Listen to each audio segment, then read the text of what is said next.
Good morning. You're listening to me, Shazia Awan, on the BBC Asian Network. Now, almost every day we hear about the pressures that are on our NHS, and one person who wanted to help relieve this pressure is Jyotveer Singh. He's created a social network to provide anonymous, 24 hours a day, 7 days a week support to the sick and vulnerable.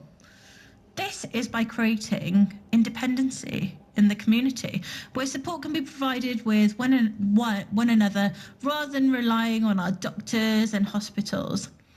So, would you turn to something like this for help if you felt sick or lonely or excluded from your community? A friend, a family member, or a doctor rather than your smartphone? The founder, Jyotveer Singh, is with me in the studio to talk about his social network. Welcome to the Asian Network, Jyotveer. Thank you. It's great to be here. Thank you so much for joining us. Now, Jyotveer, you're clearly a man of faith. And before we talk about, all the work that you've been doing, you've been here listening to our big debate this morning around Easter. Yes. And the word Easter being dropped from the egg hunt. What are your thoughts on that? So I'm a British Sikh. So being a British Sikh, I adhere to the British customs of this country.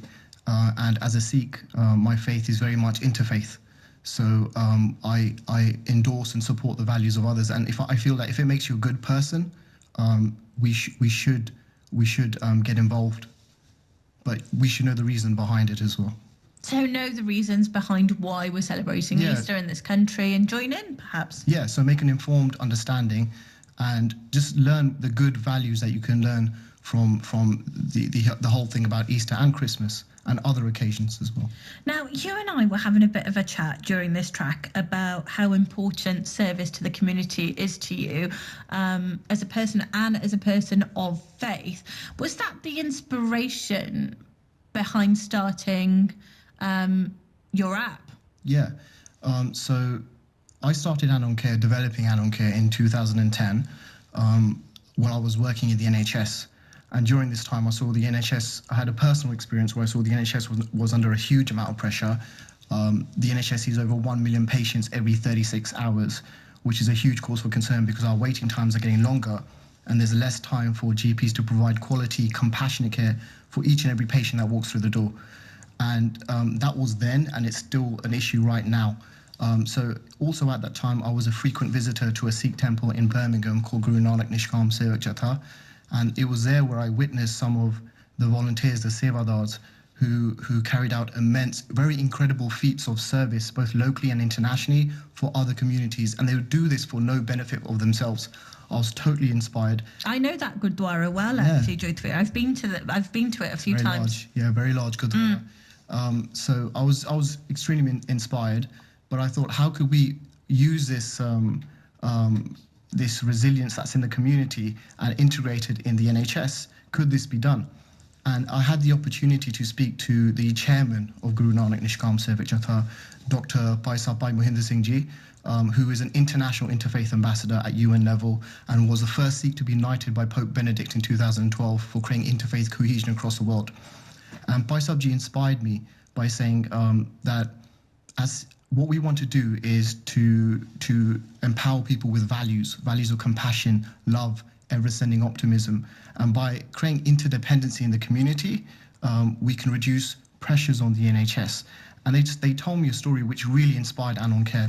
They said to me, there was an old man who's planting seeds of a mango tree when a passerby stopped and said, "Why do you plant these seeds, old man? You'll be long gone by the time it bears fruit, and you'll never get to taste the sweetness of these mangoes."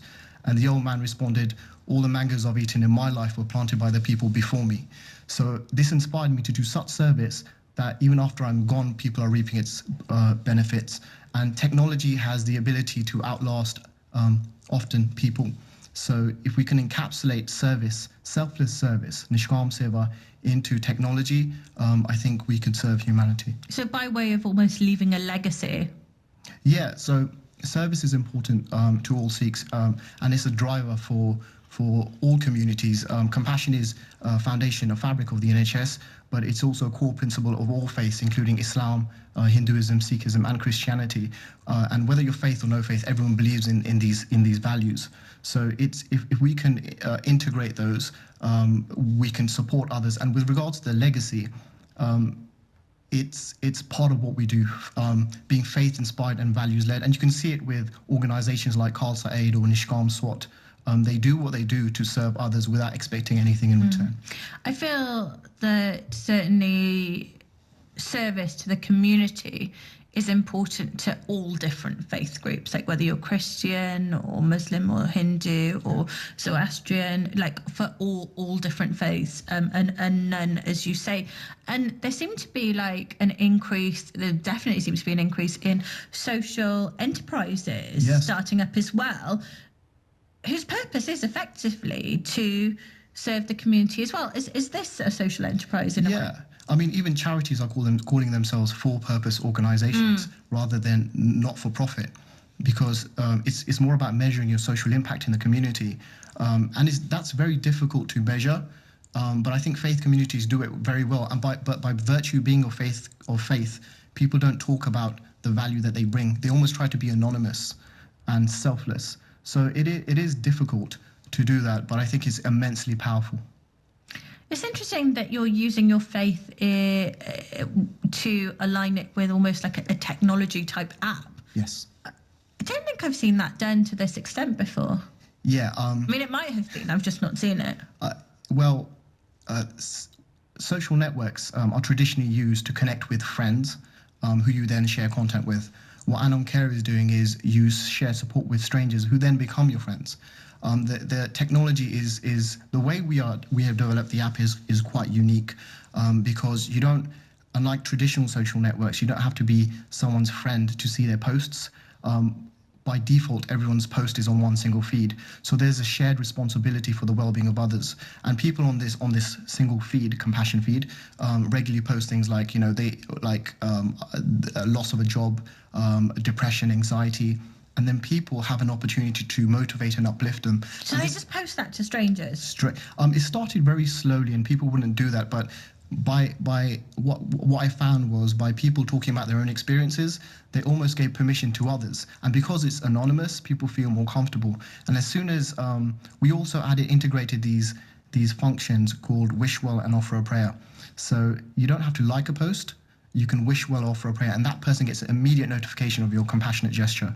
And as the developer in the analytics, I saw this, as you can see them as lights, for example, and the whole world lit up. So someone from North Carolina, USA, was sending prayers to someone in Dorset, Bournemouth, who's struggling with bipolar condition, and I think this was very moving, but it's very, very powerful. And again, it's faith in action.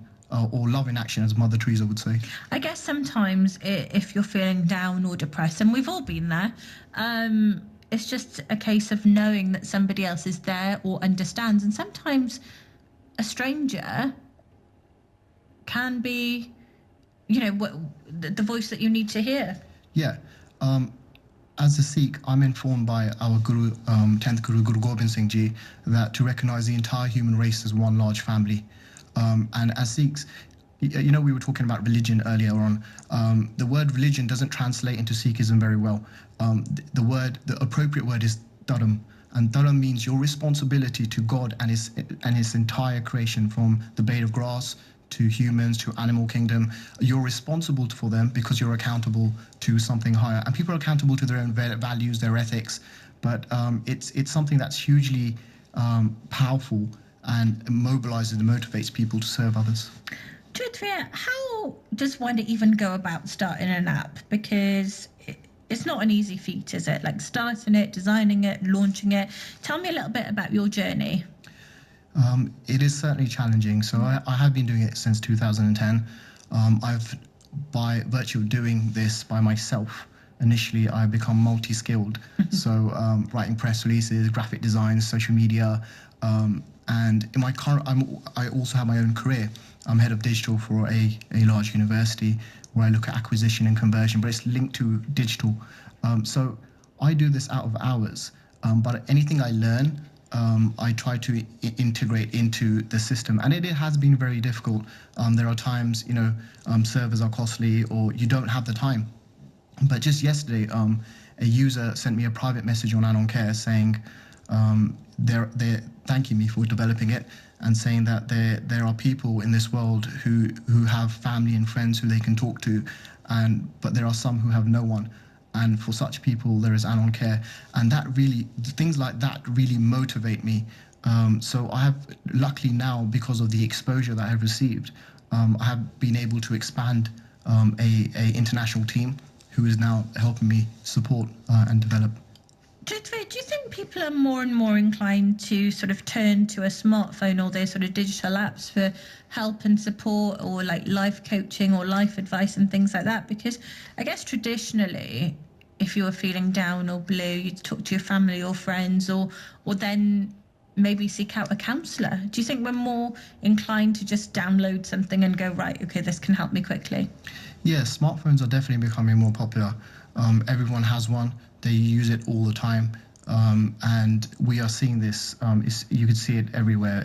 Anywhere you go, people are with their phones all the time. But I mean, of course, we know phones are popular, but I mean, the popularity of using your phone for self-help. So technology has brought us closer together. People call it the global village. So the world is becoming a smaller place, and because of that, we are getting more connected, but also more apart in a strange way.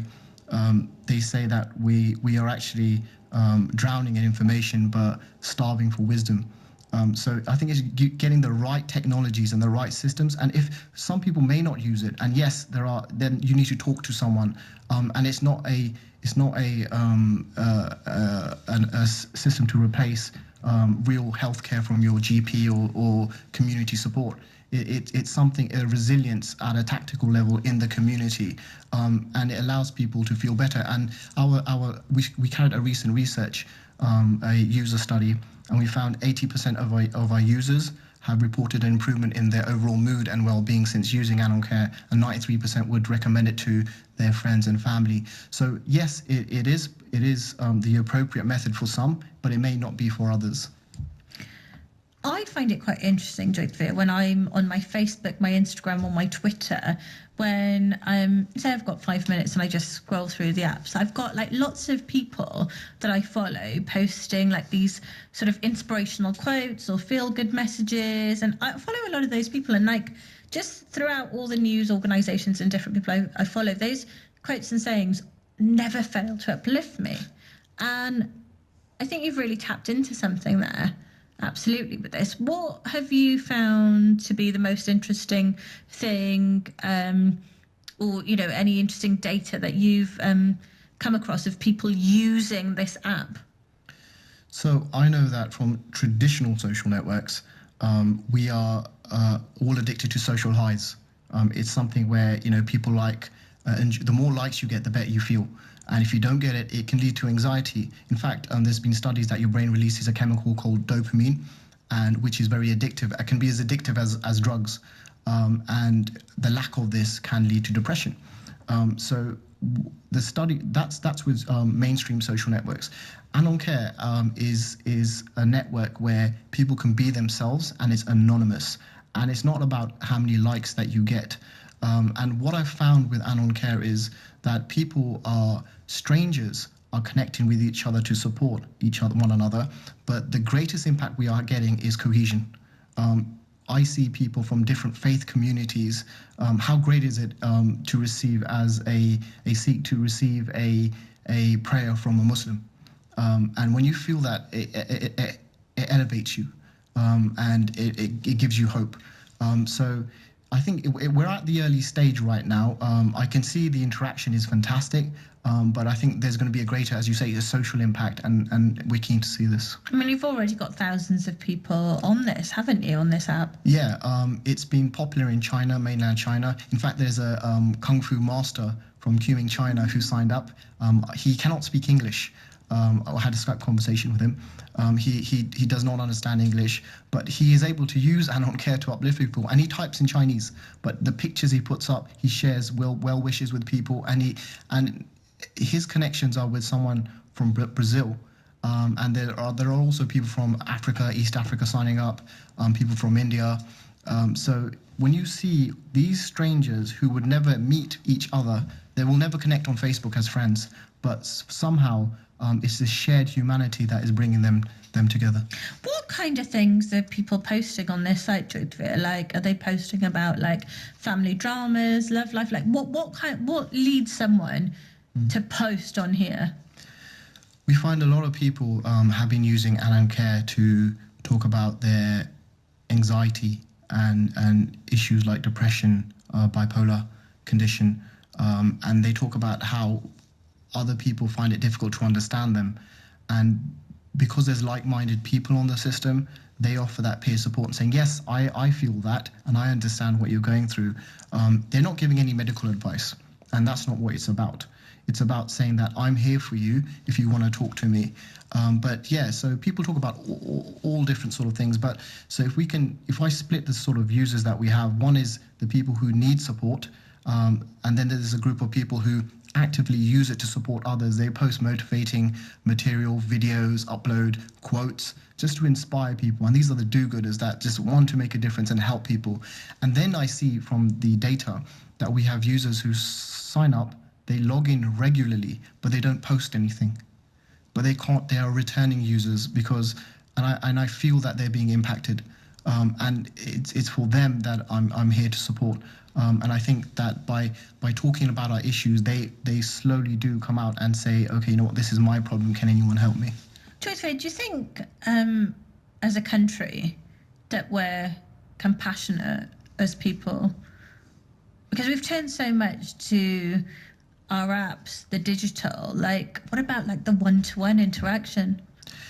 I think every human being has the ability to do tremendous good. Compassion comes from a Latin word, which when translated into English means to bear with or to suffer with. And when you suffer with someone, you go beyond yourself to alleviate the other person to a more optimistic state. And Mother Teresa we used to call this love in action, and love in action is exactly what AnonCare is about. As a country, I think we have this country has a lot of different communities in here living here, and there's a lot of spiritual capital. I believe there's a lot of wisdom. And what we want to do is faith has been hijacked, I believe, misrepresented, misinterpreted. And I think... in what way? In what way is what we see in the media nowadays about certain faiths like Islam getting a bad name, which is certainly not true. I know from my own experience, and my faith tells me that there is nothing but good that emanates from faith. And I have a lot of friends who are, and I do a lot of work. I'm able to serve in the interfaith community, but the thing is, as I mentioned, when you are of faith, by virtue of being of faith, you don't talk about yourself. So those people are quietly doing service in the community, and nobody notices them. Yes, you'll know someone. Yes, my friend Asim, he's doing this and he's amazing, but they won't make the media. They don't, because they don't talk about themselves. So interesting. Like when you say that you feel like perhaps the media are unfairly targeting certain faiths, and you've brought up Islam there, and we can't hide from that. We've seen everything about fake news and all these different things. But do you think it's just faith in general, that it's not seen as the cool thing to have faith? I think faith is empowering. It's very, very powerful what faith has. Nothing good but good emanates from faith. It gives us the values of compassion, love, forgiveness. And there is a saying, a good citizen is not always a good human being, but a good human being is always a good citizen. So how do you become a good human being? Faith is not always needed. There are people who are atheists and they are very good people and they're very good citizens.